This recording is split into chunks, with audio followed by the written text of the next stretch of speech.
ఓం శ్రీమన్మహాగణాధిపతదేవతాభ్యో నమో నమః. ఓం శ్రీ మహాసరస్వత్యై నమో నమః. ఓం నమో శ్రీ గురుభ్యో నమో నమః. ఓం శ్రీ వ్యాసాయ విష్ణురూపాయ వ్యాసరూపాయ విష్ణవే నమో వై బ్రహ్మణిదయే వాసిష్ఠాయ నమో నమః. పూజంతం రామ రామేతి మధురం మధురాక్షరం ఫలం ఆరుహ్య కవితాశాఖాం వందే వాల్మీకికోకిలం.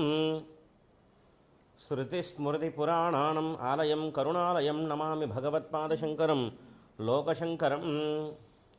వాగర్ధావివసంప్రాప్తం వాగర్ధప్రతివర్తయే జగతః పితరౌ వందే పార్వతీ పరమేశ్వరౌ.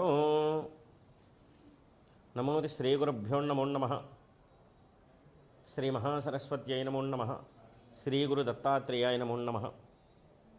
ప్రత్యక్షంగాను పరోక్షంగాను ఈ కార్యక్రమాన్ని వీక్షించేటటువంటి భక్తజనావళి అందరికీ కూడా, సమస్త మానవాళికి అందరికీ కూడా ఆ జగన్మాత అయినటువంటి లలితా త్రిపుర సుందరి దేవి యొక్క పరిపూర్ణ కరుణాకటాక్షాలు అందరికీ అందాలని మనస్ఫూర్తిగా కోరుకుంటూ ఆ జగన్మాత యొక్క పాదాల విందములను బట్టి నమస్కరిస్తూ ఈ కార్యక్రమంలోనికి ప్రారంభాన్ని పలుకుతున్నాం.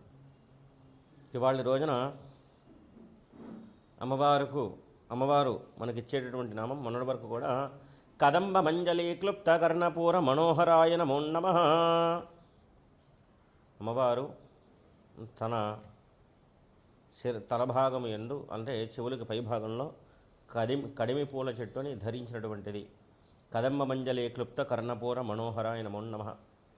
ఆ చెవులకి కూడా ఎంతో అందాన్ని తెచ్చిపెట్టేటటువంటి సౌందర్యాన్ని ఇవ్వగలిగినటువంటి ఆ యొక్క కదంబ పూలు అంతటి జగన్మాత. వాళ్ళ రోజున నామం కదంబ మంజలే క్లుప్త కర్ణ పూరమనోహర తాటంకయుగలీభూత తపనోడుపమండల. తాటంకములు అనగా మనం చెవికి పెట్టుకునేటువంటి ఆభరణములు తాటంకములు. అంటే ఈ వీటిని అంటారు చెవిదిద్దులు అంటారు. తాటంక యుగళి అంటే రెండు అన్నమాట. యుగలి అంటే రెండు. ఇక మనకి సంగీతం పాడినా సరే యుగల గీతము అంటే ఇద్దరు కలిసి పాడినటువంటి సంగీతగా చేరని యుగల గీతం అంటారు. తాటంకములు అంటే చెవిదిద్దులు, యుగలి అంటే రెండు అన్నమాట. తాటంక యుగలీభూత తపనోడుప మండల. అమ్మవారు చెవులకు ధరించినటువంటి ఆభరణాలు ఏమిటంటే తాటంక యుగలీభూత తపుడు. ఒక చెవిదిద్దేమో సూర్యనారాయణమూర్తి, రెండవదేమో చంద్రుడు అనమాట. అంటే అమ్మవారు చెవులకు ధరించినటువంటి ఆభరణములు ఏమిటంటే సూర్యనారాయణమూర్తి ఒకళ్ళు, చంద్రుడు ఒకడు అనమాట. ఈ చెవిదిద్దులు అమ్మవారు ధరించి ఉన్నారు సూర్యనారాయణమూర్తిగాను, ఇంకొక చెవిదిద్దేమో చంద్రుడిగా ధరించి ఉన్నారు. ఇవి పెట్టుకోవడం వల్ల అమ్మవారు ఇవి నేను ధరించాను చూడండి, నువ్వు ధరిస్తే నేను ధరించాను చూడండి అనడానికి ఆవిడ మనకి ఏదన్నా ఇందులో చెప్పగలుగుతున్నారా? కేవలంగా ఇవి నేను ధరించాను అనడానికి ఏదైనా ఆధారం ఉందా? ఎందుకంటే మనలో మనం చూడండి, ఏదైనా కొంతమంది ఉంటుంది కదా, ఏదైనా ఒక బంగారం వస్తువు చూసుకుంటుంటే అస్తమాను ఏమైనా చూసావనైనా ఇలా వాచ్ పెట్టుకున్నా సరే చూసావా, అడగకపోయినా సరే చూసావా, లేదా బంగారం వస్తువు వేసుకుంటే చూసావా, పనున్నా లేకపోయినా సరే ఇలా అంటూ ఉంటారు. అంటే ఆవిడ కూడా చెవిదిద్దులు నేను బంగారం చేయించుకున్నాను అని చెప్పడానికేనా, లేదో ఇందులో అంతరార్థమేమైనా ఉంటుందా? తర్వాత నామం కూడా తాటంక యుగలీభూత తపనోడుపమండల. తర్వాత నామం పద్మరాగ శిలాదర్శ పరిభావి కపోలభు. మొత్తం ఈ నామాలన్నింటిలో కూడా అమ్మవారి యొక్క శరీర దేహ సౌందర్యాన్ని మాత్రమే చెప్పారా? అమ్మవారు ధరించినటువంటి ఆభరణములే చెప్పారా? ఇందులో ఏదైనా అంతరార్థం ఉంటుందా అంటే లలితా సహస్రనామాన్ని ఏ ఒక్క నామాన్ని కూడా ఇందులో ఏ అంతరార్థం లేదండి. ఏదో ఊసుబోగ చెప్పారు లేదా అమ్మవారి యొక్క అందాన్ని వర్ణించారు అనడానికి లేదనమాట. ఇది 22వ నామం.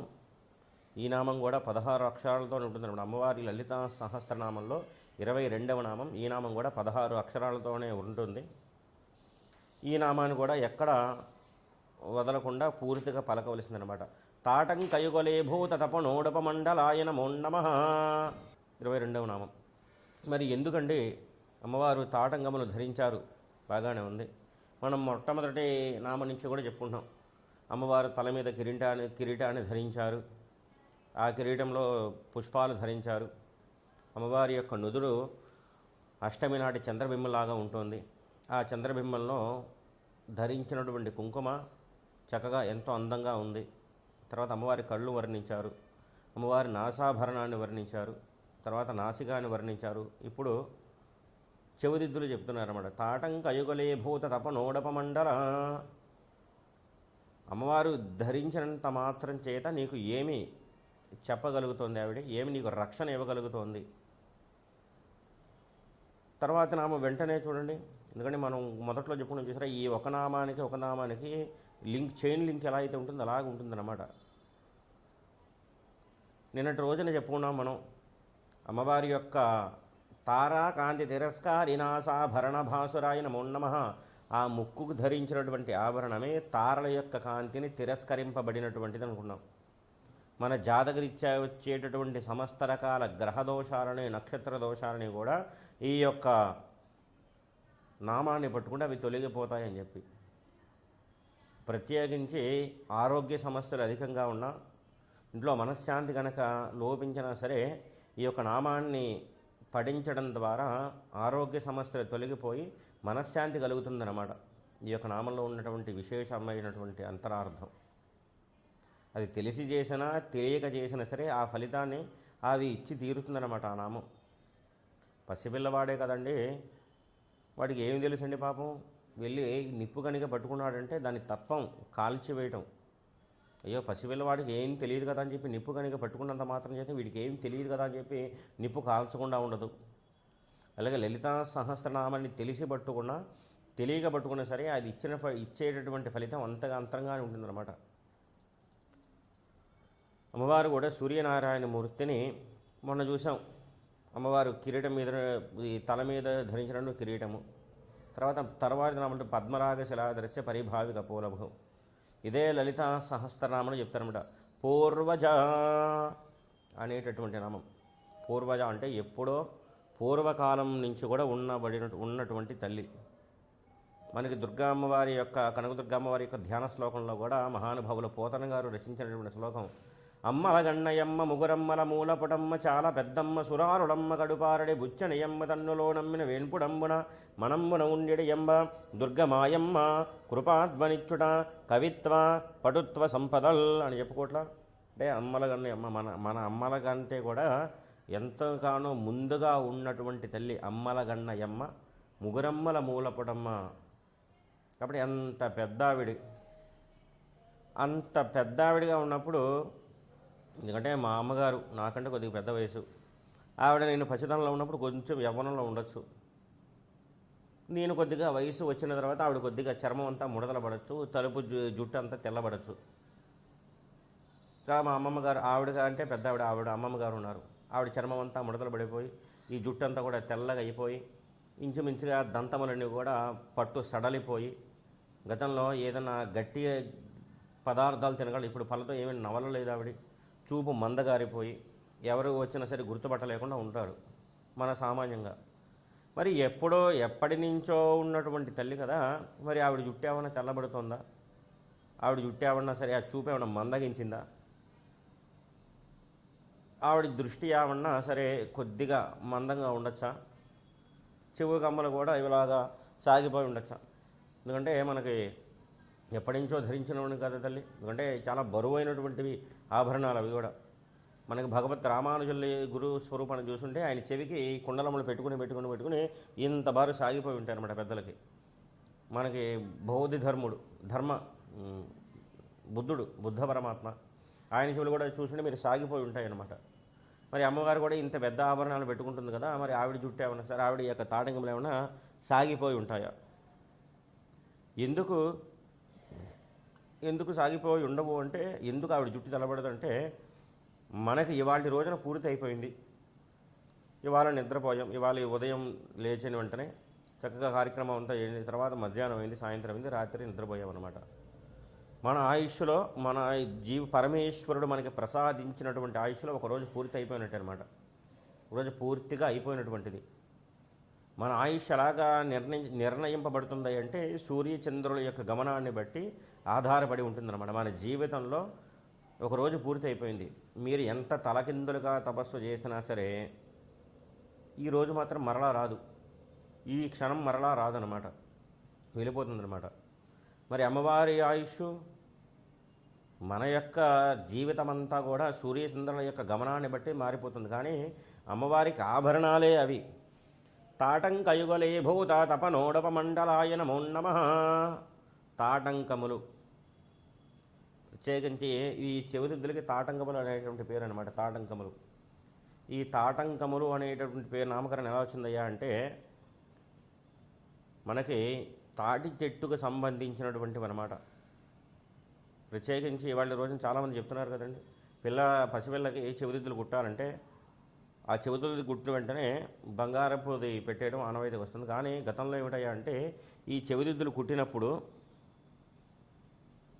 ప్రత్యేకించి మేనమామ కానీ బంధువులు కానీ ఎవరి ఒంట్లో కూర్చోబెట్టి చెవిదిద్దులు కుట్టడానికి అధికారం ఉండదు అనమాట. తండ్రికి మాత్రమే అధికారం ఉంటుంది. తండ్రికి మాత్రమే ఆయన ఒడిలో కూర్చోబెట్టుకుని ఆవిడ పసిపాప యొక్క చెవిదిద్దులు కుట్టడానికి కానీ ఆ అన్నప్రాసన చేసినప్పుడు మొట్టమొదటి అన్నప్రాసన తినిపించవలసినటువంటి అధికారం ఎవరికై ఉంటుంది? తల్లికే ఉంటుందన్నమాట. తర్వాత తండ్రికి, మిగతా బంధువులని తర్వాత. కానీ వాళ్ళు మా మేనమామ పెట్టాలండి, మా అమ్మమ్మ గారు పెట్టాలండి అనేటువంటి ఆచారాలు చాలా వరకు వచ్చినాయి. ఇవి కాదు యథార్థానికి. ఎందుకయ్యా అంటే మన ఆయుష్ మొత్తం అంతా కూడా చెవి తాటంకం మన సూర్యచంద్రుల గమనాన్ని బట్టి నియమం అవుతుంది. అలాగే అమ్మవారి యొక్క చెవికి కుట్టినటువంటి తాటంకములు కూడా అమ్మవారికి తాటంకములు అంటారు చూసారా. తాటంక యుగలే భూత తపనోడపమండల.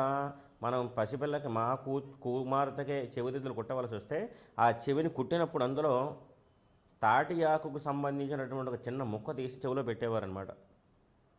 అందుకే తాటంకములని వీటికి పేరు వచ్చిందంటే మనం చూసారా, తాళపత్రములు, మెడలో తాళి, తాటంకములు అని చెప్తారు. ఇవన్నీ కూడా చాలా పరమ పవిత్రమైనటువంటి వస్తువులు అనమాట. మనకి లలితా సహస్రనామంలోనే ఎదురెదురు వస్తాయన్నమాట. ఏమి అంటే అమ్మవారు ప్రత్యేకించి సౌభాగ్యానికి సంబంధించినటువంటి వస్తువులలో చాలా ప్రధానమైనటువంటి వస్తువులు కొన్నింటిని నిర్ణయించిందనమాట. అందులో మొట్టమొదటి ఇది తాటి చెట్టు ఒకటి, అలాగే ఉప్పు ఒకటి, సాక్షాత్గా పసుపు ఒకటి, ఇలా కొన్ని నామాల్లో నేనే కొన్ని సౌభాగ్య వస్తువుల్లో నేను ఉన్నానని చెప్పి ఇది నానబెట్టినటువంటి శనగలు ఒకటి, ఇలాగ అణువులు అంటారు సరే అవి. వీటి స్వరూపాలకు కొన్ని స్వరూపాలు ఆవిడే నిక్షేపమై ఉంటుందన్నమాట. నేనే ఈ యొక్క స్వరూపాలు ఉన్నారనమాట. ఎందుకంటే బ్రహ్మాండంలో ఎన్ని పదార్థాలు ఉన్నా సరే అమ్మవారు కనుక లేకపోతే వాడి శక్తి ఉండదన్నమాట. ఉప్పుగా కూడా ఆవిడే ఉంటుందన్నమాట. ఆ ఉప్పుగా ఎందుకు ఉండవలసి వస్తుంది, ఈ అణువుల్లో ఎందుకు ఉండవలసి వస్తుంది అంటే తర్వాత నామాలు ముందు చెప్పబడేటువంటి నామాలు అవి కూడా వస్తాయి. కానీ వాళ్ళ రోజున మాత్రం తాటంకయుగలే భూత, తాటి ఆకుతో సంబంధించినటువంటి యొక్క ముక్కని ఈ వెలుగుంది కాబట్టి ఈ చెవికి తాటంకములు అని పేరు అనమాట. గతంలో ఏమిటయ్యా అంటే ఈ తాటి ఆకు ముక్కని చాలా పరమ పవిత్రంగా చూసేవారనమాట. పరమ పవిత్రమే. ఇప్పటి రోజుల్లో అంటే పెళ్ళికి ఒకే ఫంక్షన్ హాలు, అశుభకార్యాలు కూడా అదే ఫంక్షన్ హాల్ వాడేస్తున్నారు. కానీ గతంలో శుభకార్యం అని గనక తలబెడితే ఇంటి ఎదుట తాటి ఆకుల పందిరి గనక వేస్తే దాని కిందకి భూతప్రేత గణములు రాకుండా ఉంటాయన్నమాట. ఆ తాడి శక్తికి ఆ శక్తి ఉందంటే సాక్షాత్గా జగన్మాత స్వరూపమే అన్నమాట తాడి చెట్టు. అందుకే తాడి చెట్టుకు సంబంధించినటువంటివి చాలా పరమ పవిత్రమైనటువంటివి. తాడి చెట్టుకి అంతటి శక్తి ఉందన్నమాట. అందుకే బ్రహ్మాండంలో ఇన్ని ఆకులున్నా కూడా మన ఋషులు తాళపత్రాన్ని ఆ తాడి ఆకుల మీద రచించేవారనమాట. ఇప్పుడేం కష్టం అండి. గతంలో ఇప్పుడు పిల్లవాడిని చక్కగా ఏసీ రూమ్లో కూర్చోబెట్టుకుని వాడికి ఒక పెన్ను పుస్తకం ఇచ్చి రాయరా అంటేనే వాడికి బద్ధకం అనమాట. ఎప్పుడు స్కూల్ వదిలేస్తారా, ఎప్పుడు బయటికి పారిపోతామని చూస్తూ ఉంటాడు. కానీ గతంలో ఇలా కాదనమాట. తాళపత్రములు అంటే ఎంత దీక్షగా రాయాలంటే ఒక చిన్న ములుకు లాంటిది ఉంటుంది అన్నమాట, చిన్న సూది లాంటిది. ఆ సూది లాంటి దాన్ని మన ఈ భాషలో చెప్పాలంటే రీఫిల్ అనుకోండి. మన రీఫిల్ కొంచెం దానికంటే చాలా సూదిగా ఉండేటటువంటిది. దాన్ని తీసుకుని సిరాలో ముంచి ఆ ఆకుని చీరుతారనమాట. ఆకు కూడా ఎలా చీరాలంటే మనకి పిన్నీసుకుండే ములుకుంటుంది చూసారా, గుండు సూది. ఆ గుండు సూదుకున్నటువంటి చిన్న సన్నటి రేఖతో ఆకుని చీరి, ఆ చీరిన వెంటనే ఉత్తరక్షణం అందులో సిరా పడేటట్టు చూడాలంట. ఇంకు సిరా ఇదే పడేటట్టు చూడాలంట. అది ఎంత జాగ్రత్తగా చేయాలంటే గట్టిగా కనుక నొక్కారో ఆకు చిరిగిపోతుంది, లేదా గట్టిగా నొక్కకపోతే ఇందులో ఉన్న సిర అందులో ఒలగదనమాట. అంత కష్టపడే వాళ్ళ మన ఋషులు. మన తాళపత్రాలకి తాళపత్రములు అంటే తాళపత్రములు, పత్రములు లేకపోతండి. తాళ వృక్షం అంటే తాడి చెట్టు. అలాగా ఒకవైపు ఒక ఆకు మీద ఒక ఆకు మీద 4 వరుసలు రాసి, వేరొక ఆకు మీద మళ్ళీ వెనక్కి తిప్పి అదే ఆకు మీద 4 వరుసలు రాసేవారు. 6 పంక్తులు రాసేవారు. ఒక ఆకు మీద 6, ఒక ముందు వైపు 6, వెనక వాటి మీద 6. ఎంతటి కష్టం! ఆకు చిరిగితే ఎందుకు పనికిరాదు, వెనకాల రాయడానికి పనికిరాదు అనమాట. అంతటి కష్టం అనమాట. అందుకే ఆ తాళపత్రముల గ్రంథముల్ని చాలా పరమ పవిత్రంగా భావించేవారు మన పెద్దలు. అంత కష్టపడి రాసేవారు. పైగా అది ఎన్ని సంవత్సరములైనా సరే చెక్కు చెదరకుండా ఉంటుందండి ఇప్పటికీ కూడా. అంత శక్తి అనమాట. బ్రహ్మాండంలో ఏ ఆకైనా ఉంటుందా చెక్కు చెదరకుండా, పాడైపోకుండా. సరే జాగ్రత్త, అంతటి శక్తి ఉందన్నమాట.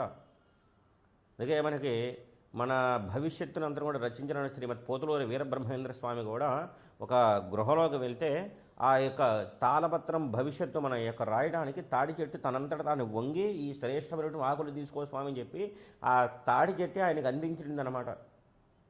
అంతటి మహానుభావులు నడయాడినటువంటి పుణ్యభూమి మన భారతదేశం. ఇప్పటికీ కూడా మనం గమనిస్తూనే ఉన్నాం.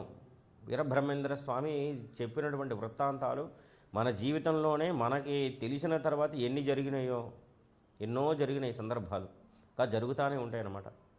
కాబట్టి అంతటి శ్రేష్టమైనటువంటి పత్రములు తాళపత్రములు. ఈ తాళి కూడా తాడి ఆకుకు సంబంధించినది. ఈ తాళి అంటే 16 రోజుల పండుగ సందర్భంలో కొన్ని జాతులు ఇప్పటికీ కూడా కొన్ని వర్ణాలకు చెందినటువంటి వ్యక్తులు ఆ తాడి ఆకు మొక్క తెచ్చి ఈ సూత్రానికి మధ్యలో నానుకోడు ఉంటుంది చూసారా, అందులో దోపి వివాహం సందర్భంలో కట్టించేవారనమాట. కొన్ని సందర్భాల్లో 16 రోజుల పండుగ కట్టిస్తారు, కొన్ని సందర్భాల్లో వివాహ సందర్భంలో కట్టిస్తారనమాట. పైగా ప్రత్యేకించి స్త్రీ ఎన్నడూ కూడా మంగళసూత్రం లేకుండా కానీ, ఈ చెవిదిద్దులు లేకుండా కానీ పురుషుడికి భర్తకి కనబడనే కూడదనమాట. ఎందుకంటే అది గండ సమయం. భర్తకి కనుక చెడు కాలం కనుక వచ్చినప్పుడు సందర్భాలు ఆవిడ కనుక అలా ప్రవర్తిస్తే కొన్ని సందర్భాల్లో భర్తకి ప్రమాదం వచ్చి ప్రాణాలే వదిలిపెట్టేసేవలసిన స్థితి ఏర్పడుతుందన్నమాట. అంత పరమ పవిత్రంగా చూశారు మన యొక్క ఋషులు తాటంకములు అనమాట. పైగా ఇది చెవి కదండి, చెవి భాగం అంతా కూడా ఓంకారానికి సంబంధించింది. ఈ ఓంకారం పూర్తి అవ్వాలంటే ఈ చెవికి మృదులాస్థి అని పేరు. ఇక్కడ ఈ చెవి భాగంలో జాగ్రత్త మెత్తగా చూసినారు, ఇది మృదులాస్థి. ఇక్కడ కూడా ఎముకుంటుంది కానీ చాలా మెత్తగా ఉంటుందన్నమాట. ఈ ఓంకారాన్ని పరిపూర్ణంగా కావాలంటే ఈ గాలి ఇక్కడ తగిలి వెళ్ళిపోకూడదనమాట. ఇక్కడ తగిలి ఇందులోంచి వెనక్కి వెళ్ళాలి. కాబట్టి ఈ లోపలికి వెళ్ళినటువంటి భాగంలో ఓం అనే మకారం ఏర్పడుతుందన్నమాట. ఓంకారం అది ఏర్పడడానికి, ఓంకారం మకారం ఏర్పడడానికి ఈ ఓంకారం అనేటువంటిది ఇక్కడ బెజ్జం పెట్టి అందులోంచి గాలి వెళ్ళేటట్టు చూసేవారు పెద్దలు. పైగా అది ఆరోగ్యప్రదం కూడా. అందుకే మన ఋషులు ఏది చెప్పినా అంతటి శాస్త్ర విజ్ఞానాన్ని పెంపొందించారనమాట. ఎంతోమంది మహానుభావులు నడయాడినటువంటి భూమి. పైగా చెవులకి సంబంధించినటువంటి విషయం ఏమిటయ్యా అంటే, పిల్లవాళ్ళకి చదువు నేర్చుకునేటటువంటి పిల్లలకి జ్ఞాపక శక్తి ఎక్కువగా మెరుగుపడాలి అంటే ఈ చెవి భాగంలో నరాలు ఒత్తిడికి గురవ్వాలన్నమాట. అందుకే గతంలో చూడండి, పిల్లవాడికి ఏదైనా పద్యం గుర్తు రాకపోతే ఏమిట్రా చెప్పు పద్యం చెప్పమన్నాను అనుకోండి, చేత వెన్న ముద్ద చెంగల్వ పూదండ బంగారు మొలతాడు అని చెప్పి గుర్తు రావట్లేదు అనుకోండి, ఇట్రా దగ్గర్రా ఎందుకు గుర్తు రావట్లేదు అని చెప్పి చెవి గట్టిగా మెలిపెట్టేవారు అనమాట. మెలిపెడితే మాస్టర్ గారు గుర్తొచ్చింది చెవి మెలిపెట్టకండి, నొప్పిగా ఉంటుంది గురువుగారు, కాబట్టి గుర్తొచ్చింది చెప్పేవారు అనమాట. ఎందుకంటే ఎందుకు గుర్తు రావట్లేదని బొగ్గలు గిల్లేవారు కాదు, ఎందుకు గుర్తు రావట్లేదని చెయ్యి గట్టిగా మెలిపెట్టేసేవారు కాదనమాట. ఈ శాస్త్రాన్ని తెలిసినటువంటి గురువులు ఏమిటంటే చెవికి పక్కనే మెలిపెట్టేవారు అనమాట. చెవి బాగా ఒత్తిడికి గురైతే జ్ఞాపక శక్తి ఎక్కువగా మెరుగుపడుతుందని చెప్పి. అందుకే నిన్నటి రోజుకి పద్యం ఇంకా గుర్తు రాలేదనుకోండి, వెళ్ళి బయట గుంజీలుది అనేవారు అనమాట. గుంజీలు ఎన్ని తీయమంటారండి, 100 లేదా 100, 50 తీసేవారనమాట. ఎందుకయ్యా అంటే గుంజీలు వెనక రహస్యం ఏమిటో తెలుసా అండి? ఇక 2 చెవులు, కుడి చెవి పైకి వచ్చి ఇలా పట్టుకుని 2 చెవులు పట్టుకుని కిందకి పైకి లేచి నిలబడడం ద్వారా ఆ పిల్లవాడికి జ్ఞాపక శక్తి ఎక్కువగా మెరుగుపడుతుందన్నమాట. ఈ గుంజీల వెనక ఇంత అంతరార్థం అదే అనమాట. గుంజీలు ఎంత చేయాలంటే రెండు చెవులు కూడా మెలిపెట్టి ఇలాగ కిందకి పైకి లేచి నిలబడడం వల్ల ఆ పిల్లవాడి జ్ఞాపక శక్తి తొందరగా మెరుగుపడి చురుకుదనాన్ని కూడా తొందరగా పడుతుందన్నమాట. అందుకే నిద్రపోయే వ్యక్తికి ఎవరు కూడా చెవి మీద పెడితే వాడు నిద్రలోంచి తొందరగా మేలుకొనడు. నిద్రపోయే వ్యక్తికి ఈ పిల్లలు ఎప్పుడైనా పాఠశాలలో నిద్రపోతున్నారు అనుకోండి, వాడి తొడభాగాన్ని పట్టుకుని తొడభాసం పెడితే తొందరగా మెలకు వస్తుంది అనమాట వాడికి. ఎందుకంటే చురుకుదనానికి సంబంధించినటువంటి నరాలన్నీ కూడా ఈ తొడభాగంలో ఉంటాయన్నమాట. జ్ఞాపక శక్తికి సంబంధించిన నరాలన్నీ చెవి భాగంలో ఉంటాయన్నమాట.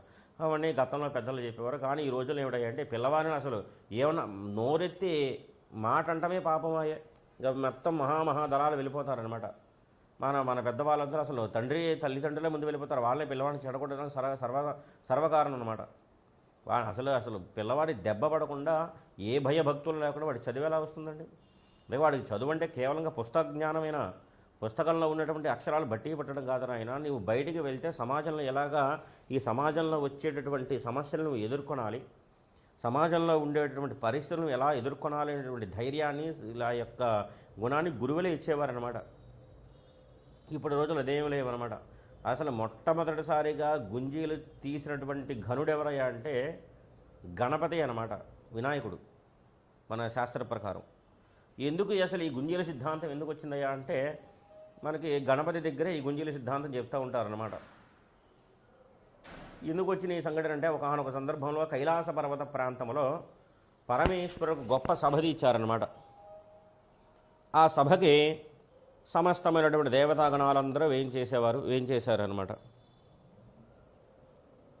ఇప్పటికీ కూడా మనకి సాయంకాల సందర్భంలో ఏ గుడికి వెళ్ళకపోయినా సరే శివాలయ దర్శనం కనుక చేసినట్టయితే ఆ శివాలయంలోనే సమస్త దేవతామూర్తులు కొలువుదీరి ఉంటారు అని చెప్పి శాస్త్రం అనమాట. ఎందుకు కొలువుదీరి ఉంటారయ్యా అంటే ఈ యొక్క శివాలయంలో ప్రతి నిత్యము కూడా పార్వతీ పరమేశ్వరుడు తాండవాన్ని చేస్తారనమాట. పరమేశ్వరుడు తాండవం చేస్తే అమ్మవారు లాస్యం చేస్తుందన్నమాట. కాబట్టి ఆ తాండవాన్ని తిలగించడానికి సమస్త దేవతా పరివారంగా మాత్రం వచ్చి ఆ శివాలయంలో కొలువుదీరి ఉంటారు. ఒక్క నరసింహస్వామి దేవాలయం మినహాయింపనమాట.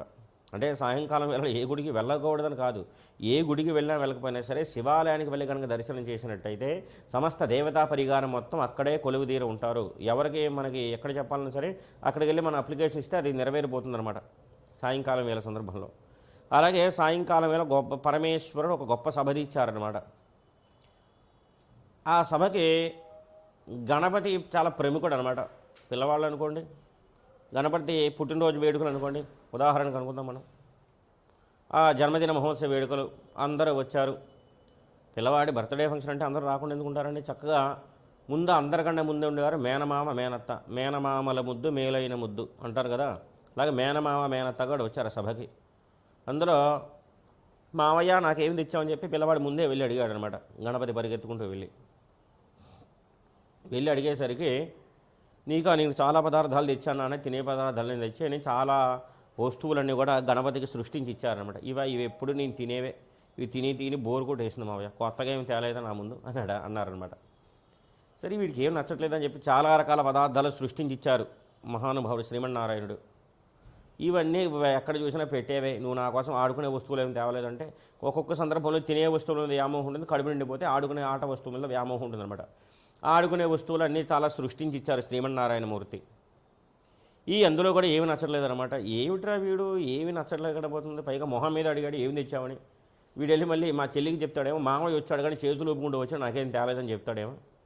బావగారి ముందు నా పరువు పోతుంది, వీడు ఎలాగ సంతృప్తి చెందుతాడని చెప్పి లక్ష్మి ఇదిగో నేను సృష్టిస్తానని చెప్పి ఆ సుదర్శన చక్రాన్ని పక్కన పెట్టి ఆ యొక్క శంఖాన్ని పక్కన పెట్టాడు. పక్కన పెట్టి 2 శంఖము చక్రం పక్కన పెట్టారనమాట. పక్కన పెట్టి 4 చేతుల్లో 4 వస్తువులు సృష్టించి ఇచ్చాడనమాట. 4 వస్తువులు, ఈ చేతిలో తినే పదార్థాలు, ఈ చేతిలో ఆడుకునే వస్తువులన్నీ సృష్టించి ఇచ్చాడు. ఇవన్నీ ఓల్డ్ ఫ్యాషన్ అయిపోయినాయి మావి, నేను ఎప్పుడో గతంలో వీటితో ఆడేసుకున్నాను, నేను కొత్తగా ఏం తెచ్చామని అడుగుతానే ఉన్నారనమాట. ఈ మావి సృష్టించిస్తానున్నా ఆయనకు మాత్రం సంతృప్తి చెందట్లేదనమాట. ఎందుకు సంతృప్తి చెందుతారండి? కాబట్టి నేను ఇవ్వగలిగినటువంటి వ్యక్తిని అనేటువంటి భావన కనుక ఉంటే గణపతిని ఎప్పుడూ సంతృప్తి పరచలేరు అనమాట. మహానుభావ నేను సంతృప్తి పరచగలిగిన వాడినా, నువ్వే సంతృప్తి చెందాలి అంటే పరిపూర్ణంగా నమస్కరించుకుంటే గణపతి అనుగ్రహిస్తారు. అలాగే శ్రీమన్నారాయణ కూడా ఎలాగైనా సరే నేను గణపతిని సంతృప్తి చెందించగలను అనేటువంటి కొద్దిగా భావనతో ఉన్నారు. ఆయన అహంకారం మొత్తం పోవడానికి గణపతి ఇటువంటి ఆ లీల చేశారనమాట. లీల ఇన్ని సృష్టించి ఇచ్చారు, ఏమీ నచ్చడం లేదే పాపం గణపతికి. ఇవన్నీ ఇవ్వడంలో పక్కనే సుదర్శన చక్రం కనిపించింది. ఇదేదో భలే ఉందే, అది చూడడానికి కూడా మెరుపులు కాంతితో తిరుగుతే గర్రని తిరుగుతూ ఉందన్నమాట గుండ్రంగా. ఇది ఆడుకునే వస్తువా, తినే పదార్థమా? ఇలా సుదర్శన చక్రాన్ని తీసుకుని ఆ తొండంతో కొడికి చూశారు. ఇదేమి రుచి తెలియరా. ఆ పడుతుండదులే మామయ్య నా కోసం తెచ్చుంటానని నోట్లో వేసుకున్నాడు అనమాట. దాన్ని నోట్లో వేసుకునేసరికి వీడంతటికీ సంతృప్తి చెందట్లేదు లక్ష్మి. ఈయన ఏమన్నా బయటికి వెళ్ళి వస్తువులు కొనుక్కొస్తామని చెప్పి ఏది నా చక్రం అని చెప్పారు. అడిగారనమాట. సుదర్శన చక్రం ఇక్కడే ఉండాలి కదండి, వెతుక్కోండి అంటారు ఆవిడి. లేదు లక్ష్మి, ఇందాక ఈ బల్ల మీదే పెట్టాను, నా సుదర్శన చక్రం కనిపించట్లేదు అని చెప్పారు. చూడలేదా? ఏంది ఎక్కడ పడేసుకున్నారా అంతే. మీను గనక లేకపోతే ఇంట్లో పెట్టిన వస్తువు పెట్టినట్టు ఉంచరు కదా. ఇంతటి అనుమానం, ఇంతటి మధ్యమరిపరిది ఎక్కడదండి బాబు మీకు అని చెప్పి ఆవిడ కొద్దిగా గొడగడ మొదలెట్టండి.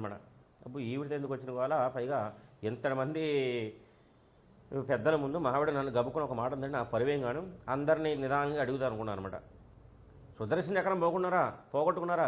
మా అన్నయ్యను మీకు ఎంత ప్రేమగా ఇచ్చారా సుదర్శన చక్రాన్ని, అదే పోగొట్టుకున్నారా? మా పుట్టింటి వాళ్ళంటేనే మీకు లెక్కలేదు ఆయన. ఎందుకంటే భావమరిది వరుస అవుతారు కదా శ్రీమన్నారాయణ మూర్తి.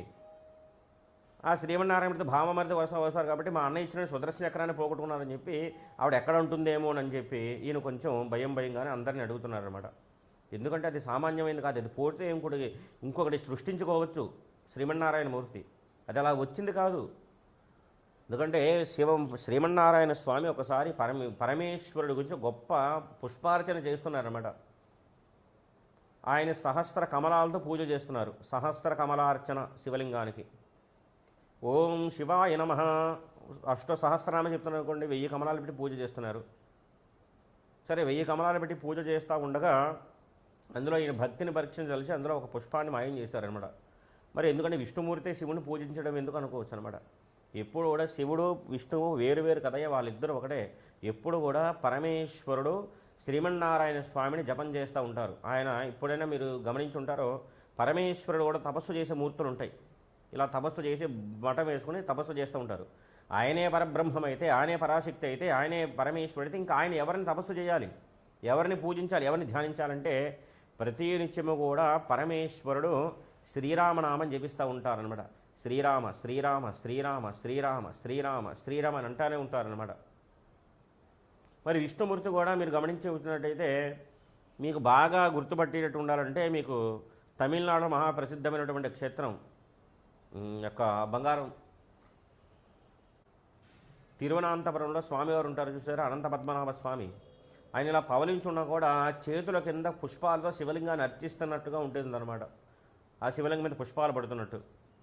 ఆయన ప్రతినిత్యం కూడా శివలింగాన్ని ఆరాధన చేస్తూ ఉంటారు. ఇద్దరు వేరు కాదా, మేమిద్దరం ఒకటే, కానీ ఒకరి దృష్టి మీ దృష్టిలో వేరు కావచ్చు, కానీ మేమిద్దరం ఒకటే. అందుకే కాశీ పట్టణంలో ప్రతి మనిషి కూడా చనిపోయే సందర్భంలో ఏమి జరుగుతుందంటే ప్రతి చనిపోయే శరీరాన్ని జీవుడు వదిలిపెట్టే సందర్భంలో పరమేశ్వరుడు వెళ్ళి అతని యొక్క చెవిలో శ్రీరామ శ్రీరామ శ్రీరామ చెప్తారన్నమాట. అది తారక మంత్రం. ప్రపంచంలో ఎన్ని మంత్రాలైనా ఉండొచ్చు, కానీ శ్రీరామనామ మాత్రమే చెప్తారు, శ్రీరామ. అందుకే విష్ణు సహస్రం అంతా చదివినా చదవకపోయినా సరే మనస్ఫూర్తిగా శ్రీరామ రామ రామేతి రమే రామే మనోరమే సహస్రనామ తత్తుల్యం రామనామ వరాననే అని కనుక చెప్పినట్టయితే సహస్రనామం చదివినంత ఫలితమే వస్తుందన్నమాట. అంతేగాని సహస్రనామం ఎగ్గొట్టి ఈ రామనామం చెప్పమల్ల రామనామం ఈ సహస్రం చదివే గనక సమయం కానీ లేకపోతే ఈ శ్రీరామ అనేటువంటి మంత్రం చెప్పుకోమని యంత్రార్థం. పైగా ఈ శ్రీరామనామంలో ఎంతటి విచిత్రం ఏంటంటే శ్రీరామ రామ అనేది ఉండి మ ఈ అక్షరాలు నమ శివాయ అనేటువంటి అక్షరంలోని నమో నారాయణాయ అనేటువంటి మంత్రంలో ఉంది. నమో నారాయణాయ నారాయణాయ అనేటటువంటి నామంలో ప్రాణప్రదమైనటువంటి అక్షరం రా. ఎందుకంటే నారాయణాయ అంటే సమస్త ప్రాణవాళికి కూడా నువ్వే ఆధారభూతమైనటువంటి వాడివి. సమస్త ప్రాణానికి కూడా సమస్త జీవులు నువ్వే ఆధారం. అని అంటే అది చెప్పాడు నామం. అదే రా తీసేసిండి అందులో నారాయణాయలో రా తీసేసారు అనుకోండి, నా ఆయనాయ ఎవ్వరికి ఆధారం భూతమైనటువంటివి కాదు నువ్వు. ఒక్క అక్షరం తీసే అర్థం మారిపోతుంది అనమాట. నమ శివాయ అనేటువంటి నామంలో మా తీసేసేయండి. నా శివాయ, నువ్వెవరికి కూడా మంగళములు కురిపించేటటువంటి వ్యక్తివి కాదు, మంగళములు కురిపించవు నువ్వు. నమ శివాయ అనేటువంటి నామంలో సమస్త ప్రాణజీవులకు కూడా మంగళాన్ని కురిపించేటటువంటి వాడు పరమేశ్వరుడు. నమ శివాయ. అదే మా తీసేసేయండి. న శివాయ, ఎవరికి కూడా ఆధారం అయినటువంటి వాడివి కాదు నువ్వు. న శివాయ అనే నామం అన్నమాట. అలాగే ఇద్దరిని కూడా పూజిస్తూ ఉంటారు. ఈ శ్రీమన్నారాయణమూర్తి పూజిస్తూ ఉండగా ఆయన భక్తికి పరీక్షించలేదు. అందులో ఒక కమలాన్ని మాయం చేశాడు ఈయన. అయ్యో సూర్యాస్తం అయిపోతుంది, ఇప్పుడు వెళ్ళి నేను బయటికి వెళ్ళి మళ్ళీ కలువలకు వచ్చి తెచ్చుకున్నామంటే ఈ పూజకు ఆలస్యం అయిపోతుంది, ఇప్పుడు ఎలాగని ఆలోచిస్తున్నారన్నమాట. ఆయనకు అర్థమైంది, ఓహో పరమేశ్వరుడే నా భక్తిని పరీక్షించదలిచాడు కనుక నేను మరలా వెళ్ళి వేరొక పుష్పాలు సేకరించుకోవడం ఎందుకు, నన్నందరూ కమలాక్షుడు అంటారు కదా, కలువుల్లాగా ఉంటాయి అంటారు కదా నా కళ్ళుని. ఎందుకంటే మా చెల్లెలు మీనాక్షి అయితే నేను కమలాక్షుడిని కాబట్టి నా కంటిని పెకిలించి పూజ చేస్తా అని చెప్పి ఆ కంటిని పెకిలించి శివలింగం మీద అర్పించాడనమాట. మొట్టమొదటిసారి అర్పించినటువంటి వారు శ్రీమన్నారాయణుడే. యథార్థానికి శ్రీమన్నారాయణ మూర్తి భక్తికి మెచ్చి పరమేశ్వరుడు ఆయన ప్రత్యక్షమయ్యి ప్రసాదించినటువంటి వరమే సుదర్శన చక్రం. ఇప్పటికీ కూడా ఆ తమిళనాడు ఆ క్షేత్రం ఎంతో వైభవపేతంగా వెలుగుతూ ఉందన్నమాట. శ్రీమన్నారాయణ మూర్తికి సుదర్శన చక్రాన్ని బహూకరించినటువంటి క్షేత్రం అంత గొప్పది. ఎందుకంటే నువ్వు ప్రతి నిత్యం కూడా శత్రువుల మీద యుద్ధానికి వెళ్తావు కదా నాయన, దుష్ట శిక్షణ చేస్తూ ఉంటావుగా, నీకు వెంటనే స్ఫురణ చేసినంత మాత్రం ఎందుకు ప్రత్యక్షమయ్యేటటువంటిది పరమ పవిత్రమైనటువంటిది మహాశక్తివంతమైనటువంటిది ఈ సుదర్శన చక్రం. నువ్వు మనసులో సంకల్పించినంత మాత్రం ఎవరి యొక్క శిరస్సును ఖండించాలనుకున్నావో నువ్వు మనసులో అనుకుంటే ఇది వెంటనే ఉత్తరక్షణం వెళ్ళి ఎంత దూరంలో ఉన్నా సరే ఆ శత్రువు యొక్క శిరస్సుని ఖండించి చేస్తుంది ఈ సుదర్శనం. అంత గొప్పది. ఇప్పుడు అదే కనిపించట్లేదే ఈ సభలో. సరే అందరినీ అడిగారు, ఎవరు మాకు తెలియదండి మహానుభావం, మీ యొక్క వస్తువుతో మాకేం పనండి అని చెప్పారనమాట. సరే ఇంకా సిగ్గు చంపుకుని, బావా ఇందాక సుదర్శన చక్రం సుదర్శనం ఏమన్నా చూసామంటే, ఏమో పోగొట్టుకున్నావా, అది కూడా పోగొట్టుకున్నావా అని అంటాడేమని చెప్పి అనేసాడు కూడా. సరే మా అన్నయ్యని ఊరుకోండి, ఎందుకు అలా మాట అంటారు, మా అన్నయ్య పోతే పోయింది అన్నయ్య, ఇంకోటి ఇవ్వండి అంటే నీ మొహం, మీ అన్నయ్యకి ఇచ్చిన వస్తువు జాగ్రత్త పెట్టుకోవడం తెలియదు, ఇంకోటి ఇస్తే మరి అది ఎక్కడ పోగొట్టుకుంటాడని చెప్పి అనుకున్నారన్నమాట. ఈ సభ అంతా కూడా పాపం హడావిడి అయిందనమాట. సభలో అందరినీ పక్కకి పిలిచి అడిగారు, ఎవరు సమాధానం చెప్పలేదు. ఆ సభ మొత్తం మీద సమాధానం చెప్పనటువంటి వారు గణపతి ఎక్కడ ఉన్నారు. అర్థమైంది, ఎరా నువ్వేమని తీసావేమిట్రా గణపతి, సుదర్శన చక్రం అడిగారు. ఆయన తీశాను మామయ్య, తీయలేదు మామయ్య అని చెప్పి ఏడుగు తొండం ఏముందండి ఇలా అడ్డంగా తలక ఇవ్వబడేది. దానికి అర్థం ఏమిట్రా, తీసావా తీయలేదా, ఇలాగ అడ్డంగా ఇవ్వబడ్డానమాట. ఇదేమిటి తీశాడని తీయలేదు అర్థం ఏమిటే అని చెప్పారు. కానీ నోట్లోనే ఉన్నట్టు అర్థమైందనమాట సుదర్శన చక్రం, అది బయటికి రావటం లేదు. ఎలాగ ప్రయత్నించాలి అని చెప్పి అందరూ, ఎలాగయ్యా స్వామి బ్రహ్మ నా కొడుకుగా నువ్వు ఈ నోట్లోంచి సుదర్శన వచ్చేటటువంటి ప్రయత్నం చేయి అని చెప్పారు. సభ అంతా ప్రయత్నం చేశారు. అయ్యా మా వల్ల కాదయ్యా బాబు, ఆ గణపతి అనుగ్రహం ఉంటే తప్ప అది సాధ్యపడతాయని చెప్పారనమాట. సరే ఏం చేస్తాం, ఏదైనా ఒక చిన్న సలహా అన్నారు. నాకు తెలిసిన సలహా ఒకటే ఉంటుందండి, పిల్లవాడి నోట్లో సుదర్శన చక్రం బయటికి రావాలంటే పిల్లవాడు నవ్వాలన్నమాట. ఆ నవ్వు ఎంతగా ఉండాలంటే తనని తాను మరిచిపోయేంతగా నవ్వాలి, తనని తాను మరిచిపోయి అంతగా పొలమరింత వచ్చేంతగా నవ్వాలి. అబ్బో వీడెలా నవ్వుతాడండి బాబు, అంత నవ్వ. సభంతా ప్రయత్నించారు, చిటికలు వేశారు, చప్పట్లు కొట్టారు, ఏదో కథలు చెప్పారు, ఏదో విరనాశం చేశారు, అంతా అయ్యారనమాట. నవ్వట్లేదు. ఎందుకంటే పసిపిల్లవాడి దగ్గరికి వెళ్ళి వాడి కల్మషం లేనటువంటి వ్యక్తి, ఒరే నాయనా నీకు ఒక జోక్ చెప్తా విను అని చెప్పి ఎంత గంభీరంగా సరదాగా నవ్వుతూ చెప్పిన వాడు విండానమాట. వాడి దగ్గరికి వెళ్ళి వెరిచాసలు చేయాలి, నాన్న చూడు చూడు చూడు ఇదిగో ఇదిగో ఇదిగో అని చిటికలు వేసాం అనుకోండి, వాడు నవ్వుతాడనమాట. అదిగో అదిగో ఏదో చప్పట్లు వెరిచాసలు చేయాలి కదా, భౌ అన్నాం అనుకోండి వాడు నవ్వుతాడు. లేదా చిటికలు వేయడం కానీ చప్పట్లు కొట్టడం కానీ అదిగో అదిగో అదిగో అదిగో అని చెప్తే కానీ నవ్వుతాడు అనమాట. వాడు అలాగ నవ్వడం సామాన్యంగా. కాబట్టి ఆ పిల్లవాడు నవ్వించుడే ప్రయత్నం ఎలాగని చెప్పి శ్రీమన్నారాయణ మూర్తి ఏమి చెయ్యాలో తెలియని పరిస్థితిలో ఈ రెండు చెవులు ఇలా పట్టుకున్నాడు, కుడి చెయ్యి పైకి వచ్చేలాగా రెండు చెవులు పెట్టుకుని, నాన్న ఇదిగో చూడు గణపతి ఇదిగో ఇదిగో ఇదిగో ఇదిగో ఇదిగో ఇదిగో ఇలాగా అని కింద దాకా లేచి నుంచున్నారన్నమాట. ఇదేమిడు మావయ్య భలేగుందే నువ్వు నా దగ్గర చేసింది, ఏది ఇంకొకసారి చెయ్యి, ఇదిగో ఇదిగో ఇదిగో ఇదిగో ఇదిగో ఇదిగో గణపతి ఇదిగో అని ఇలాగ చేశారనమాట. రెండవసారి చేశారనమాట. మూడవసారి చేశారు, మావయ్య భలే చేసేవలే నా కోసం, ఎందుకంటే ఎంతటి మర్యాద పురుషోత్తముడు అండి శ్రీమన్నారాయణమూర్తి. దశావతారు స్వీకరించినటువంటి వాడు రామచంద్రమూర్తి అంతటి వాడు, కృష్ణ పరమాత్మ అంతటి వారు, ఇంతటి మర్యాద పురుషోత్తముడు ఇలా చేస్తే, వెరిజాసులు చేస్తే గణపతికి మాత్రం నవ్వు రాకుండా ఉంటుందండి? నవ్వు వచ్చిందనమాట. ఒరే నాయన ఇంక చాలరా బాబు, నడాలన్నీ పట్టేస్తున్నాయి, మోకాలు పట్టేస్తున్నాయి, ఇంక చాలరా బాబు అంటే, నా కోసం ఒకసారి చేయమావయ్య అంటే, ఈయన పడినటువంటి అవస్థ చూడలేక గణపతి తనంత తాను మర్చిపోయి ఎంతగా నవ్వారయ్యా అంటే పొలమరింత వచ్చేంతగా నవ్వారనమాట. నవ్వేసరికి ఆ సుదర్శన దగ్గు వచ్చింది. ఆ దగ్గులోంచి సుదర్శన బయటకు వచ్చింది. చాలరా బాబు ఇప్పటికైనా నవ్వామని చెప్పి ఆ సుదర్శన చక్రాన్ని తీసుకుని శుభ్రం చేసుకుని చేతిలో నిలబడ్డారనమాట. కాబట్టి ఆ రోజున లక్ష్మీదేవి, శ్రీమన్నారాయణమూర్తి, ఆ సభలో ఉన్న దేవతామూర్తులందరూ గణపతి దగ్గరికి వచ్చారు. నాయన నీకు ఇంతటిగా ఆనందం కలిగించింది కనుక నీ దగ్గరికి వచ్చి ఎవరు వచ్చి గుంజీల యొక్క ఆచారం చేసినా సరే వాడి మనసులో కలిగినటువంటి చెడు ఆలోచనలు దూరం చేసి, విద్యార్థులైతే జ్ఞాపక శక్తిని మెరుగుపరిచి, లేదా గృహస్థులైతే గనక వారి ఆరోగ్యాన్ని సక్రపరిచి, వారి మెదడులో వచ్చినటువంటి సక్రమైనటువంటి ఆలోచనలు మేము మెరుగుపరిచి దురాలోచనలను దూరం చేస్తాం అని చెప్పారనమాట.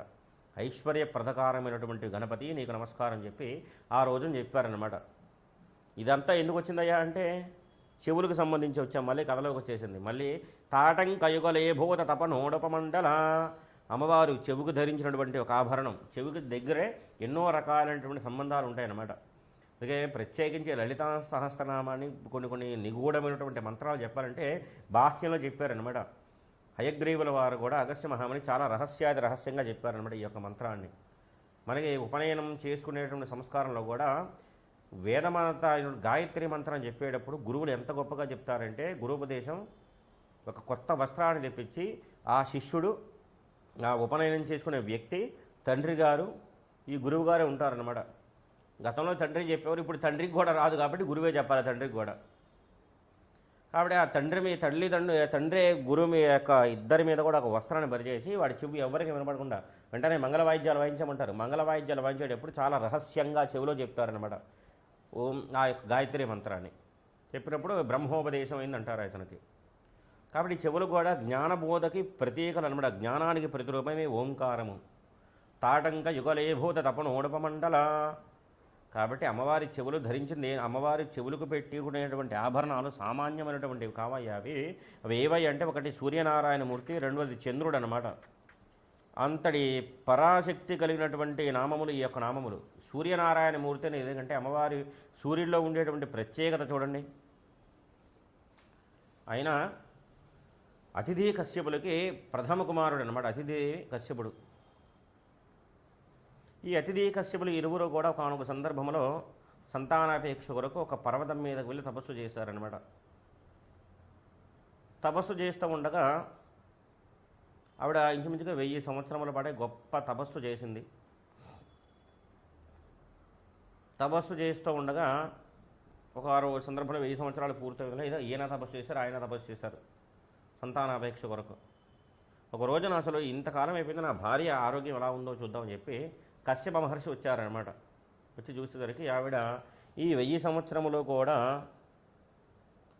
ఆచమనీయం చేసేటప్పుడు ఆచమనీయ పాత్రలో ఎన్ని నీళ్ళు ఆ నీళ్ళు తప్ప అసలు ఏ మంచి నీళ్ళు తాగలేదు, ఏ పదార్థం కూడా స్వీకరించలేదన్నమాట. మరి ఇంతకాలం ఎలాగ నువ్వు జీవించున్నావు కూడా కడుపుతో ఉన్నటువంటి దానికి పూర్తిగా ఆరోగ్యప్రదంగా నువ్వు స్వీకరించి ఇంకా ఆరోగ్యంగా ఉండాలి. కానీ ఇలా కడుపు మార్చుకుంటే చనిపోయిన బిడ్డను కందాం అనుకుంటున్నావు ఏమిటి నువ్వు? కడుపులో బిడ్డ చనిపోతే ఏమనుకుంటావు అంటే ఏం పర్వాలేదండి, వాడికి ఏమీ ఆపద రాదు, వాడేం బాధపడదు, మరుతహ అనేటువంటి ఒక మంత్రం చెప్పిందనమాట. నా కడుపులో ఉన్నటువంటి బిడ్డకి ఏమీ ఆపద కలగదు, ఏమీ జరగదని చెప్పిందనమాట. చెప్పేసరికి ఎలాగ అది సాధ్యపడుతుందో చెప్పేసరికి ఈవిడ మనస్ఫూర్తిగా సంకల్పిస్తే ఆవిడ గర్భంలోంచి ఒక అండాకృతిలో ఒక శిశువు బయటకు వచ్చాడనమాట. శిశువు బయటకు వచ్చాడు, అది చాలా వెలుగుతూ ఉందన్నమాట. మృతమైనటువంటి శిశువు జన్మించాడా అనేటువంటి భావనతో మార్తాండు అయ్యాడు ఆయనే. మధ్యాహ్నం వేళ మార్తాండుడిగా ఉంటాడు కదా ఆయన, మర్జన్య మార్తాండు. ఈయన సూర్యనారాయణమూర్తి, అతిథి కశ్యపుల యొక్క ప్రథమ సంతానం సూర్యనారాయణమూర్తి. అంతటి మహాశక్తి సంపన్నుడు. ఈయనే గ్రహములో మహాప్రధానమైనటువంటి దైవం అన్నమాట. ఈయన జన్మించినప్పుడు ఎవ్వరికి కూడా గతంలో ఉండేటువంటి పరిస్థితి ఏంటంటే వాయువుని నీటిని మాత్రమే సేవించి జీవించేవారు జనులు. నీళ్లు తాగేవారు, గాలి పీల్చేవారు అనమాట. ఇలాగ ఉంటే అసలు ఎలాగని చెప్పి సూర్యనారాయణమూర్తి ఈ సమస్త ప్రపంచంలో కూడా మొట్టమొదటి ఒక ధాన్యాన్ని సృష్టించారనమాట. అవే గోధుమలు. అందుకే ఇప్పటికీ కూడా సూర్యనారాయణమూర్తికి ఇచ్చేటటువంటి దానాల్లో గోధుమలకు శ్రేష్టమైనటువంటి ఆ గోధుమల దానాన్ని బట్టే మనందరికీ మొట్టమొదట సూర్యనారాయణమూర్తి ఇచ్చినటువంటి ఔషధ గుణం తత్వం కలిగినటువంటి గోధుమలు అనమాట. ఆ గోధుమలు సృష్టించారు. సమస్తమైనటువంటి ఆహార పదార్థాలు అన్నింటినీ సృష్టించారనమాట. కూరగాయలు సృష్టించారు, ఆకుకూరలు సృష్టించారు, పళ్ళు సృష్టించారు, ఫలాలు సృష్టించారు. అన్నీ కూడా సూర్యనారాయణమూర్తి భిక్షే అనమాట. మనకి సైన్స్ కూడా అంగీకరించింది కదండి ఇదంతా కూడా. సూర్యకిరణాలు పడడం వల్లే ఈ చెట్లు అనేటటువంటివన్నీ కూడా పత్రహరితాన్ని ఏర్పరచుకొని పండ్లు ఫలాలు ఏర్పడాలంటే పత్రహరితమే కదా, సూర్యకిరణాలు కదా దానికి కారణం. సూర్యుని కిరణాలు పడకుండా చెట్ల మీద ఎంతటి నీళ్లు పోసినా సరే ఇది ఆకులు పూలు అది పుష్పించదనమాట. ఇదే విషయాన్ని మన శాస్త్రంలో ఎప్పుడో చెప్పారనమాట. సూర్యనారాయణమూర్తి అనుగ్రహం, సూర్యనారాయణమూర్తి భిక్షే. కాబట్టి అమ్మవారు తన చెవిదిద్దు ద్వారా ఏమి సంకేతిస్తుంటే మనం తినేటటువంటి సమస్త రకాల ఆరోగ్యప్రదమైనటువంటి ఆహ్లాదకరమైన తినే తిండంతా కూడా అమ్మవారు ప్రసాదించినటువంటి భిక్షే మనకి. అమ్మవారి అనుగ్రహం. సమయానికి 5,000 నోట్లు వెళ్తున్నాయి. సూర్యనారాయణమూర్తి ఎదురుకుండా కనబడుతున్నాడు. ఆయన అనుగ్రహమే. అటువంటి తల్లి అటువంటి సూర్యనారాయణమూర్తినే ఒక చెవికి కమ్మగా ధరించిందనమాట ఆవిడ. అంటే ఆవిడ ఎప్పుడు కూడా ఆవిడ వయసు అయిపోదన్నమాట. ఎప్పుడు నిత్య యవ్వన మదజాలిని, నిత్య యవ్వనంలోనే ఉండేటటువంటి సౌభాగ్యాన్ని కలిగినటువంటి జగజ్జనని ఆవిడే. నిత్య యవ్వన, అంతటి శక్తి సంపన్నురాలు జగన్మాత. ఆవిడ అంత మహాశక్తి. సూర్యనారాయణమూర్తి అనుగ్రహము చేతనే మనం తినేటటువంటి ఏ పదార్థమైనా సరే భగవంతుడి యొక్క లక్షణం కూడా ఆ సూర్యనారాయణమూర్తిలో కల్పించి ఉంటుందన్నమాట. రెండవది ఉడుపుడు అంటే చంద్రుడు అనమాట.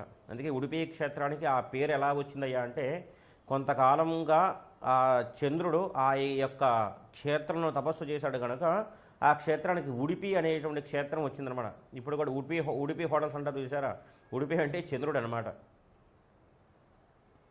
తప్పుడు అంటే సూర్యనారాయణమూర్తి, ఉడుపని అంటే చంద్రుడు అనమాట.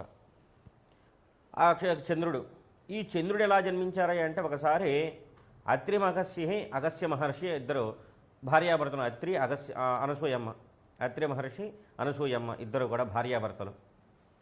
ఒకసారి ఈ త్రిమూర్తులందరూ కూడా లక్ష్మీదేవి, సరస్వతీదేవి, పార్వతీదేవి వీళ్ళందరూ కూడా చక్కగా మాట్లాడుకుంటూ ఉన్నారు. అక్కడికి ఒకసారి నారద మహాముని వేయించేశారనమాట. నారద మహాముని వేయించేసి, అమ్మ ఏమిటమ్మ చాలా సరదాగా చిరునవ్వుతో అందరూ ఏదో చమత్కారాలు వేసుకుంటారన్నారు. ఏం లేదు నారద, నువ్వు కూడా చక్కగా మా ఆనందంలో కూడా నువ్వు కూడా పాలు పంచుకున్నారు. సరే చాలా సంతోషమా, నేను పాలు పంచుకున్నాను. కానీ ఈ మధ్యన మీ విలువ, ఖ్యాతి, శక్తి ఏదో కొద్దిగా తగ్గినట్టు నాకు అనిపిస్తోంది తల్లి అన్నారు. ఏమి నారదా, నీకలా ఎందుకు అనిపించింది? సృష్టి స్థితిలో లైల మొత్తం కూడా మా భర్తలే మేమే సమస్తము కదా, మా క్షతలా తగ్గించండి. ఏమి లేదమ్మా, భూమండలంలో అనసూయ మాత అనేటువంటి ఒక మాత ఉంది. ఆవిడ దగ్గర మహాశక్తి సంపన్నులైన మహాశక్తివంతమైనటువంటి గుణములు కొన్ని ఉన్నాయట. ఆవిడ ఖ్యాతి పెరుగుతుంది, మీ ఖ్యాతి తగ్గుతూ వస్తుందని చెప్పారు. అలాగా, సరే నువ్వు మేము చెప్పామని కాకుండా అనసూయమ్మని పరీక్షించరా అని చెప్పారనమాట. సరే తల్లి అని చెప్పి ఈయన కూడా పరీక్షించడానికి అనసూయమ్మ దగ్గరికి వచ్చారనమాట. అనసూయమ్మ దగ్గరికి వచ్చి, అమ్మ భవతి భిక్షాంది అన్నారు. నారద మహామునే, మహానుభావు రండి నారద మహర్షి మీరా అని చెప్పి అనసూయమ్మ లోపలికి తీసుకువెళ్ళింది అనమాట. మహాత్మా, ఈరోజు మా అతిథి సత్కారం మీరు వచ్చారు, మా అదృష్టం. మీ ఎవరికి రోజుకు ఒక్కరు ఎవరికైనా భోజనం పెట్టాలిగా, మా అదృష్టం మీరు వచ్చారని చెప్పారు. ఏం వడ్డించమంటారు మహాత్మా, మీరు ఏమి తింటారు అని అడిగితే, నాకేమొద్దమ్మా, నేను కొంతకాలం బట్టి దీక్ష పట్టాను అనమాట. నేను తెచ్చినటువంటి పదార్థాలు వండితే తప్ప ఆ పదార్థాలు మాత్రమే తింటాను తప్ప నేనేమి బయట ఇతరులు చేసినటువంటి పదార్థాలు నేను తినను అని చెప్పారనమాట. అలాగే చేద్దాం మహానుభావ, మీరు తెచ్చిన పదార్థాలు అని చెప్పారు. చక్కగా ఆవిడ పళ్ళెం పెట్టింది, అరిటాకులో పెట్టింది. అందులో ఈయన కొన్ని గులకరాలు వేసాడట. గులకరాలు వేసి, ఏమి లేదమ్మా, ఇవన్నీ కూడా చాలా మెత్తగా చేసి చక్కగా ఉప్పు కారం చల్లి నాకు తీసుకురా తల్లి, తాలింపది వేసి నేను స్వీకరిస్తానని చెప్పారు. అదెంత భాగ్యం మహానుభావ అని చెప్పింది. వచ్చినటువంటి అతిథి రూపంలో ఉన్నటువంటి వ్యక్తి లేదా నారద కానీ రావచ్చు. నారద మహర్షి ఒక వేషం ధరించి రావచ్చు అక్కడికి. ఎలాగైతే ఉంది వచ్చిన నారదుడే కదా. సరే ఆవిడని కూడా ఆవిడ మంత్రశక్తి ద్వారా శక్తి ద్వారా అవన్నీ కూడా గుగ్గిలిలాగా తయారు చేసి ఆవిడ తీసుకొచ్చిందన్నమాట. ఇది కూడా మహానుభావం మీరు తెచ్చిన పదార్థాలు స్వీకరించండి. అవి చాలా కమ్మగా ఉన్నాయి ఆయన తీసుకునేసరికి. చాలా రుచిగా ఉన్నాయి, ఘాటుగా ఉన్నాయి, మంచి మసాలా దట్టించినటువంటి శనగలు ఉంటాయి చూసారు, అలాగ ఉన్నాయన్నమాట. అత్యద్భుతంగా ఉన్నాయి. గులకరాలను కూడా గుగ్గిలి చేయగలిగిన శక్తి అనసూయమ్మది. అంతటి మహాసాధ్వి. అందరికీ కూడా నారద మహర్షి ఆ గుగ్గిలని తీసుకెళ్ళి లక్ష్మీదేవికి, పార్వతీదేవికి, సరస్వతిదేవికి పెట్టారనమాట. తినంది తల్లి అన్నారు. ఇవి చాలా బాగున్నాయి నారద, ఎక్కడివి ఇవి, ఏమి ఎక్కడి నుంచి తీసుకొచ్చామంటే ఏమి లేమో మీరు పరీక్షించమన్నారు కదా, గులకరాలు ఇచ్చి నేను పరీక్షించాను అనసూయమ్మని. ఆవిడ తన శక్తి ద్వారా ఈ గులకరాన్ని గుగ్గిళ్ళు చేసింది మహాతల్లి. అంతటి శక్తి వంటిదే అని చెప్పి నారద మహాముని ద్వారా ప్రయత్నం అవ్వలేదు. ఇప్పుడు ముగ్గురు భరత దగ్గరికి వెళ్ళారనమాట. పరమేశ్వరుడి దగ్గరికి పార్వతీదేవి, శ్రీమన్నారాయణుడి దగ్గరికి లక్ష్మీదేవి, బ్రహ్మగారి దగ్గరికి సరస్వతీదేవి వెళ్ళారు. అనసూయం ఇంత మహాపాతివ్రత అనమాట, మాకంటే గొప్పదట, ఎలా అవుతుంది, మీరు వెళ్ళి నిరూపించండి ఆవిడ మాకంటే తక్కువ అని చెప్పి ఆవిడని పరీక్షించండి అని చెప్పారనమాట. అంటే వీళ్ళకి తెలియకదని కాదు, జగన్మాత అయినటువంటి పరాశక్తి అయినటువంటి అనసూయమ్మ శక్తిని ప్రపంచానికి చాటి చెప్పడం కోసం. అంతేగాని లక్ష్మీదేవికి, సరస్వతీదేవికి, పార్వతీదేవికి పని లేక అనసూయమ్మని పరీక్షిద్దామని కాదు, ఆవిడ శక్తి లోకానికి తెలియాలి, అంత మహాశక్తి సంపన్నురాలని చెప్పి. వీళ్ళ ముగ్గురు కూడా సరే భార్యమాత కట్టుబడాలి కదా, ఎవరైనా సరే త్రిమూర్తులకే తప్పలేదు ఎవరైనా సరే. కనుక ఈ ముగ్గురు భిక్షకాల రూపంలో వచ్చారు. సన్యాస రూపంలో కావచ్చు, భిక్షకాల రూపంలో వచ్చారు. అనసూయమ్మ దగ్గర మళ్ళీ భవతి భిక్ష అని వచ్చారనమాట. సరే వచ్చారని ఆయన ముగ్గురు రండి అని చెప్పారనమాట. ముగ్గురు కూడా చక్కగా 3 పీటలు వేసింది, 3 ఎదురుకుండా విస్తరాకులు పెట్టించింది. ఈ భోజనాలు పెట్టించామంటే, అమ్మ మేము మాత్రం కఠినమైన నిష్టలతో ఉంటాము, మాకు మాత్రం వడ్డించేటప్పుడు కొన్ని నియమాలు ఉంటాయని చెప్పారు. తప్పకుండా తల్లి, నీవు మాకు విస్తరాకు లేకుండా నోటితోనే గోరు ముద్దలు తినిపించాలి. అదేం భాగ్యనా, ముగ్గురికి తినిపిస్తానని చెప్తే.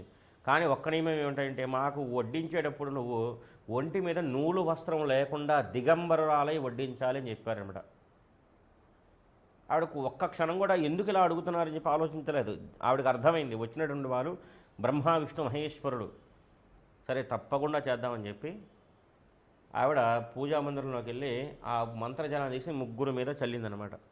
చల్లేసరికి వాళ్ళ ముగ్గురు కూడా పసిపాపలు అయిపోయారు. బ్రహ్మ విష్ణు మహేశ్వరుని ఒడిలో పెట్టి ఆడించినటువంటి జగన్మాత మహాశక్తి అనసూయమ్మ తల్లి. ఆవిడ పేరు చెప్పినంత మాత్రం చాలండి, మనకు వచ్చిన ఆపదలు తొలగిపోతాయి. అనసూయమ్మ పేరు చెప్పినంత మాత్రం చేత మన పాపాలు పటాపంచలు అయిపోతాయి. అంతటి జగన్మాత అనసూయమ్మ తల్లి అంటే సామాన్యురాలు కాదు ఆవిడ, సాక్షాత్తుగా అంతటి పరాశక్తి స్వరూపమే అనసూయమ్మ. కనుక ముగ్గురిని కూడా పసిపాపలు చేసి ఉయ్యాలో పెట్టింది. పడుకున్న పాపకి ఒంటి మీద వస్త్రం ఉందా తెలుస్తుందా? అమ్మ యొక్క సౌందర్యమే ఆ యొక్క సౌందర్యము, అమ్మ ప్రేమే సౌందర్యము. ముగ్గురిని పెట్టింది, భోజనాలు పెట్టేసింది. తర్వాత ఆవిడ వస్త్రాలు కట్టుకొని వచ్చింది. చక్కగా ముగ్గురి మీద అక్కడ సరే ఇక్కడ మళ్ళీ ఏం వెళ్తారు లేదా పడుకుంటారు ఆయన ఉయ్యాలని పడుకోబెట్టేసింది అనమాట ఆవిడ. ఎవరిని? బ్రహ్మ విష్ణు మహేశ్వరుని, సృష్టి స్థితిలో ఏకరంగాలు చేసిన బ్రహ్మ విష్ణు మహేశ్వరుని ఆవిడ ఇంట్లో ఉయ్యాల్లో పడుకోబెట్టేసింది ఆవిడ. ఎంతకీ రారే పరీక్షిద్దామని వెళ్ళినటువంటి భర్తలు రాకపోయేసరికి ఈ లక్ష్మీదేవి, పార్వతీదేవి, సరస్వతిదేవికి అనుమానం కలిగి ముగ్గురు అనసూయ ఆశ్రమానికి వచ్చారన్నమాట. ఇంక ముగ్గురు పిల్లలు చూశారు. ఇంక చాలే రండి కైలాసానికి వెళ్దామని చెప్పి పార్వతీదేవి, వైకుంఠానికి వెళ్దాం రండి అని చెప్పి లక్ష్మీదేవి, సత్యలోకానికి వెళ్దామని చెప్పి పార్వతీదేవి, ఇంకా చాలే చేసిన నాటకాలన్నీ కూడా రండి అని చెప్పింది అనమాట. ఈ ముగ్గురు అలాగే ఉన్నారు ఉయ్యాల్లో, వాళ్ళ శక్తి పనిచేయడం లేదు. సరే ఇలా కాదని చెప్పి లక్ష్మీదేవి ఈ ముగ్గురు త్రిమాతలు కూడా వాళ్ళ శక్తితో ప్రయత్నించారు స్వరూపాలు వస్తారని చెప్పి. ఎవరి శక్తి పనిచేయట్లేదు అక్కడ. ఎందుకంటే ఆ అనసూయమ్మ శక్తి అది, అంత శక్తి మహాశక్తి సంపన్నురాలు ఆవిడి. ఇంకా ముగ్గురు వెళ్ళి అనసూయమ్మ పాదాల మీద పడి నమస్కరించారమ్మా, నీ శక్తి ఏమిటో మాకు అర్థమైంది తల్లి, మహాశక్తి మూర్తివి నువ్వు, మా యందు దయతో మా భర్తలు మాకు ప్రసాదిమ్మంటే. తప్పకుండా అమ్మ, మీరు నా కోడలతో సమానమే తల్లి, కానీ నాకు ఒక కోరిక ఉంది. కోరిక కూడా తెలుసా? ఈ ముగ్గురి అంశాలు ఇప్పుడు దాకా నేను ముగ్గురిని బిడ్డలాగా భావించానుగా, మరి ఈ ముగ్గురు అంశాలు నాకు ముగ్గురు పిల్లలు కావాలని చెప్పారనమాట. తప్పకుండా తల్లిని చెప్పి తన మంత్రశక్తి ద్వారా ముగ్గురిని బ్రహ్మ విష్ణు మహేశ్వరుని కూడా స్వస్వరూపాన్ని తీసుకొస్తే బ్రహ్మగారి అంశ చేత పుట్టినటువంటి వాడే చంద్రుడు అన్నమాట. తర్వాత రుద్రుడి పరమేశ్వరుడి యొక్క అంశతో పుట్టినటువంటి వాడు దూర్వాస మహర్షి. విష్ణుమూర్తి, అమ్మ నీ యొక్క ప్రేమంతా కూడా నాకు తనివి తీరలేదు తల్లి, నేనే నీకు దత్తతగా వచ్చేస్తాను, నన్ను దత్త తీసుకోతల్లి అని చెప్పి ముగ్గురు అంశలు ఒకేలాగా కలిపేసి దత్తాత్రేయ స్వరూపం ఆవిడకి జన్మించారనమాట. కాబట్టి ఎంతటి మహాశక్తి సంపన్నులు. ఇదంతా ఎందుకు వచ్చిందంటే చంద్రుడి యొక్క వృత్తాంత గురించి, చంద్రుడి యొక్క తల్లిదండ్రులు అత్రి మహర్షి, అనసూయమ్మ, అంతటి మహాశక్తి సంపన్నులు. కాబట్టి చంద్రుడు ఉద్భవించిన తర్వాత ఆయన కూడా లోకానికి ఎంత బాగానే ఉంది, తినేస్తున్నారు, సూర్యనారాయణమూర్తి అనుగ్రహంలో తింటున్నారు, ఆరోగ్యంగా ఉంటున్నారు. కానీ కొన్ని సందర్భాల్లో కొన్ని అనారోగ్య సమస్యలు వస్తున్నాయి. అనారోగ్య సమస్యలు రాకుండా ఉండాలంటే చంద్రకిరణాలు పడి ఔషధ గుణాలు పెరగాలి. ఔషధ గుణాలు పెరిగితే తప్ప వీళ్ళకి అనారోగ్య సమస్యలు పూర్తి కావు కదా అని చెప్పి ఆయుర్వేద శాస్త్రం అయినా అంటే మన ఇంగ్లీష్ మందులో అయినంటే చంద్రకిరణాలు ఎక్కువ ప్రసరిస్తేనే ఆయుర్వేదం తొందరగా వృద్ధి చెందుతుందన్నమాట. సూర్యకాంతిలో పండేటటువంటి పంటలు ఉంటే ఆరోగ్యప్రదమైనటువంటి పంటలన్నీ కూడా చంద్రకాంతి యొక్క కిరణాల వల్లే ప్రసరిస్తాయన్నమాట. అందుకే కదండి భాద్రపద మాసంలో నదిలో వేసినటువంటి వినాయక చవితి పత్రంతా కూడా నాని చంద్రకిరణాలతో నాని కార్తీక మాసంలో అది అమృతతుల్యమైనటువంటి కిరణాలుగా ప్రసరిస్తాయి. అంతటి శక్తి. అంటే ఈ చంద్రకిరణాలు సూర్యకిరణాలన్నీ కూడా అమ్మవారి యొక్క రెండు చెవితాటంకములు. ఒక చెవితో నీకు ఏమందిస్తుంది అంటే సమస్తమైనటువంటి ఆహార పదార్థాలని అందిస్తోంది ఆవిడ. నీకు సమయానికి 5,000 నోట్లో వెళ్తున్నాయన్నా సరే ఆవిడ యొక్క అనుగ్రహమే. ఇవన్నీ బాగా తినేసి దేహంలో కొన్ని అనారోగ్య సమస్యలు వచ్చినప్పుడు అనారోగ్య సమస్యలను దూరం చేసేటటువంటి కూడా ఈ చంద్రకిరణముల ద్వారా ఆవిడ దూరం చేస్తుంది. అంటే ఈ చంద్రుడు సూర్యుడు ఎవరో కాదయ్యా, ఈ యొక్క అమ్మవారి చెవికి అలంకారం చేసుకున్నటువంటి ఆభరణములే. తాటంకయుగలీభూత తపనోడపమండలాయ నమో నమః అనేటువంటి నామం గొప్ప నామం అనమాట. చంద్రుడిని కనుక చూసినా ఆ యొక్క సూర్యనారాయణ మూర్తిని చూసినా కూడా మనకి సూర్యచంద్రుల యొక్క అనుగ్రహంతోనే జగత్తంతని కూడా రక్షిస్తోంది ఆవి తల్లి. అంతటి మహాశక్తివంతమైనటువంటి నామం ఈ తాటంకయుగలీభూత తపనోడుపమండల. తర్వాత పద్మరాగశలాతర్శ్య పరిభావిక పోలభు, అమ్మవారి యొక్క బుగ్గలు అన్నమాట.